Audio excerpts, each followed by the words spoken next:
అందరికీ నమస్కారం. నాంపల్లి ఎగ్జిబిషన్ గ్రౌండ్స్లో జరిగిన రైతు మేళాలో మేము తినే టీ గ్లాసులు తీసుకొచ్చామండి. అవి వాడటానికి ఎలా ఉన్నాయో ఇప్పుడు చూద్దాం. 50 రూపాయలకి 10 వచ్చినాయి. 10 మనం పగలగొట్టి తెచ్చేసాం.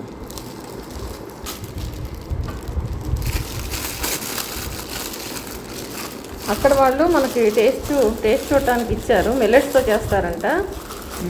మరి ఇవి ఎన్నాళ్ళు నిల్వ ఉంటాయి అనేది దాని మీద ఏమి మ్యానుఫ్యాక్చరింగ్ డేటు, ఎక్స్పైరీ డేట్లు అవేం లేవు. కానీ గ్లాస్ మాత్రం పెద్ద సైజు, ఎక్కువ టీనే పడతాయి. మనకి వీళ్ళు ఫంక్షన్స్ కావాలంటే ఫోన్ చేస్తే సప్లై చేస్తారంట. అంటే ఎంతసేపు మెత్తపడకుండా ఉంటుందో మరి చూడాలి. టీ తీసుకోండి.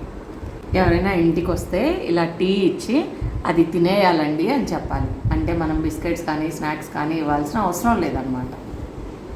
ఇప్పుడు టీ టేస్ట్ చూద్దాం. ఓకే, చాలా గట్టిగానే ఉంది. కాకపోతే టీతో పాటు ఈ బిస్కెట్ టేస్ట్ కూడా తెలుస్తుంది. అంటే మన కొంతమందికి బిస్కెట్ నంచుకునే అలవాటు ఉంటుంది కదా, అలా నంచుకునే అలవాటు లేకపోయినా కానీ ఇది టేస్ట్ వచ్చేస్తుంది. కోన్ ఐస్ క్రీమ్లో సేమ్ అలాగా ఇది టీ కప్ అన్నమాట, బిస్కెట్ టీ. కాకపోతే కొరుక్కోవటం కష్టమే, ఎందుకంటే వేడి టీ తాగుతాం కాబట్టి. ఇదేమంత తొందరగా మెత్తపడట్లేదు. ఇంత స్ట్రాంగ్గా చేశారో అసలు.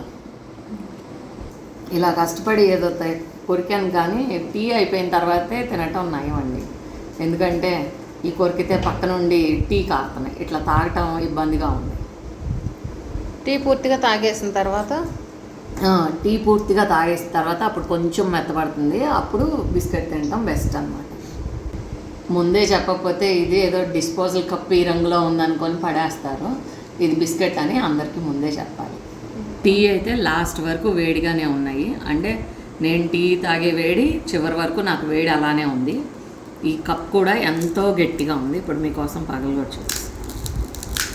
అది ఇంత గట్టిగా ఉందండి. ఇప్పుడు ఈ బిస్కెట్ని మనం ఇలా తీసుకొని తినేయటమే. కాకపోతే ఇప్పుడు కూడా కరకరలాడుతుంది బాగా. ఈ లోపలున్న పల్చటి లేయర్ మాత్రమే తడిసింది, బయటికి బిస్కెట్ తడవలేదు. ఇలా చూస్తే తెలుస్తుంది, సగం బిస్కెట్ కూడా తడవలేదు.